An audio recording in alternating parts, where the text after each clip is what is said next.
مملکت خداداد پاکستان میں حالیہ سیلاب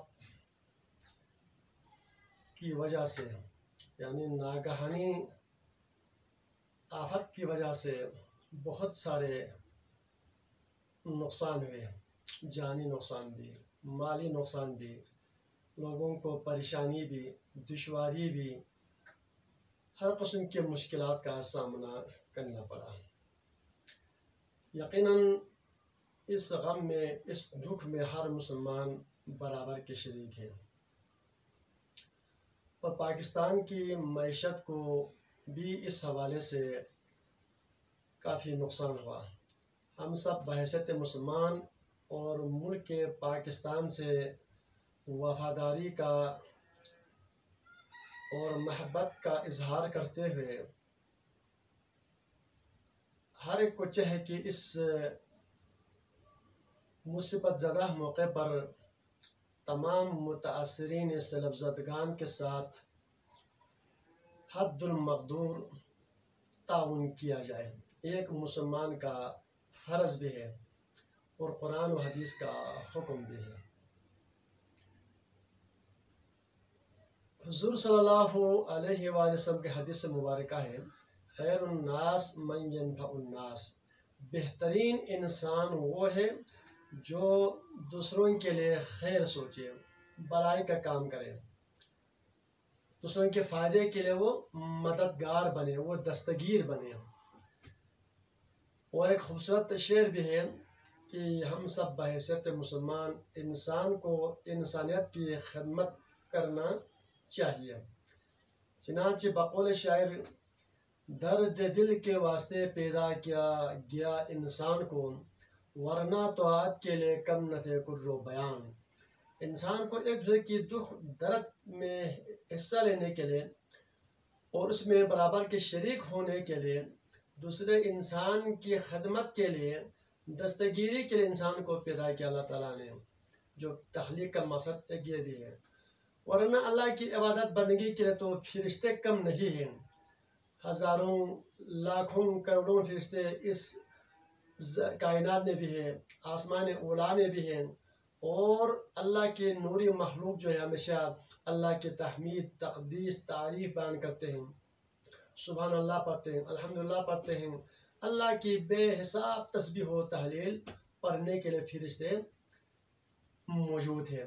اور قرآن نے یہ بھی فرمایا کہ وَمَا خَلَقْتُ الْجِنَّ وَالْإِنسَ إِلَّا لِيَعْبُدُونَ، میں نے اس کائنات میں جو ہے کائنات کو نہیں بنایا ہے۔ وَمَا خَلَقْتُ الْجِنَّ وَالْإِنسَ، جنات کو بھی انسان کو پیدا نہیں کیا مگر میری بندگی کے لیے۔ ہم مسلمان ہیں، اللہ کی بندگی بہت ضروری ہے، اطاعت خداوندی واجب ہے۔ اطیعوا اللہ و اطیعوا الرسول، اللہ کی اطاعت کرو، اللہ کے رسول کی اطاعت کرو۔ جب مسلمان اللہ کی اور اللہ کے رسول کے اطاعت سے نکل جاتے ہیں، خالص لالچ، حرص، طمع اور دنیا سے محبت میں اس حد تک غرق ہوتے ہیں کہ اللہ کو بھول جاتے ہیں، اللہ کے رسول کی تعلیمات کو ہم فراموش کرتے ہیں، تو کیا ہوتے ہیں؟ انسان کے اپنی غلط کرتوت، بدعمالیوں کی وجہ سے جو ہے ہم قہر خداوندی کو دعوت دیتے ہیں۔ اللہ نے کسی بھی قوم پر قہر، ناگہانی آفت اس وقت تک نہیں بھیجا جب تک وہ قوم، اس معاشرے میں جو ہے لوگ کسی بھی گناہ میں حد سے گزر نہیں جاتے ہیں۔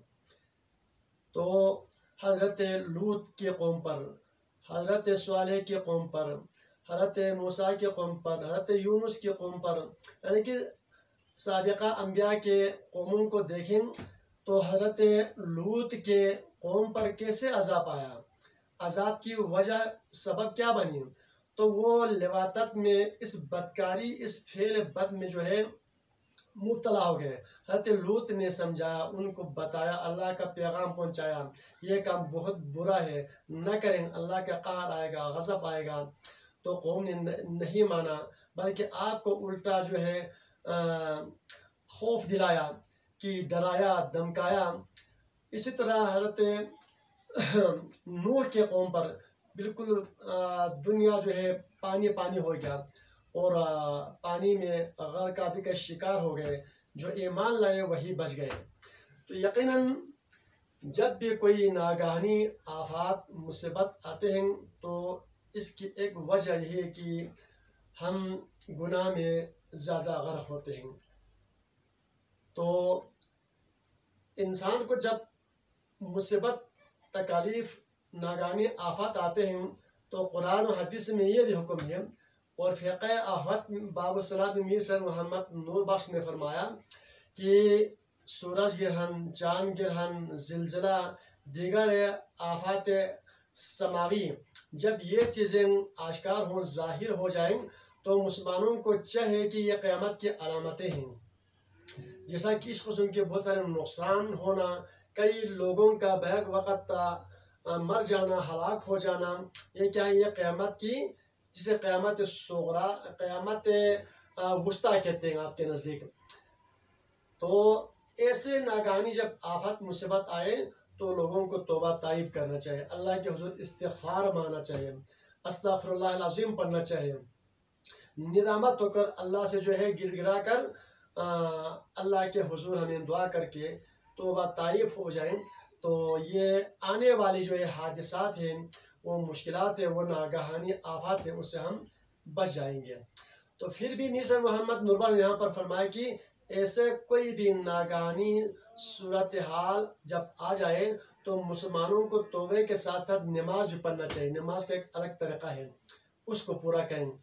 اسی طرح جو ہے لوگوں کے ساتھ انصاف سے، عدل سے، رواداری سے پیش آئیں، ظلم کو چھوڑ دیں، زیادتی کو چھوڑ دیں، ناانصافی کو چھوڑ دیں، نفرتوں کو ختم کر دیں، اور لوگوں کے اندر محبتیں بڑھائیں، اور ناپ تول میں کمی، بدفعلیاں، بدکاریاں اور دیگر تمام برے اخلاق کو مسلمانوں کو ترک کرنا ہو، چھوڑنا ہوگا۔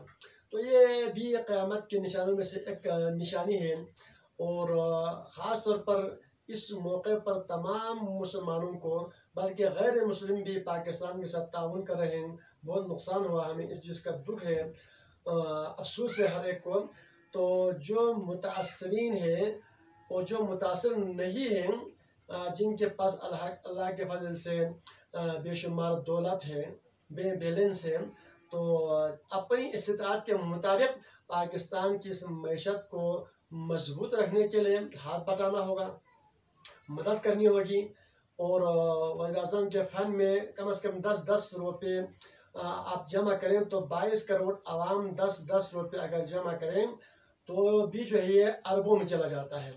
اور ایک صاحب ثروت آدمی جو ہے اپنے ایک تنخواہ دے دیں، ایک آدمی کے تنخواہ اس وقت 35-40 ہزار سے کم نہیں ہوتے ہیں، تو اگر ایک دن کا تنخواہ اگر پاکستان کے ملازمین دے دیں، پاکستان کی معیشت کو مضبوط کرنے کے لیے، مستحکم رکھنے کے لیے، کیونکہ ہم اسی پاکستان میں رہتے ہیں، اسی کے لیے جینا، اسی کے لیے مرنا ہم سب کا مقصد ہے، تو اس مصیبت کے وقت، اس امتحان کے وقت ہر غیر متاثر انسانوں کو اس کار خیر میں حصہ لینا چاہیے۔ یہ ہمارا ذمہ داری ہے۔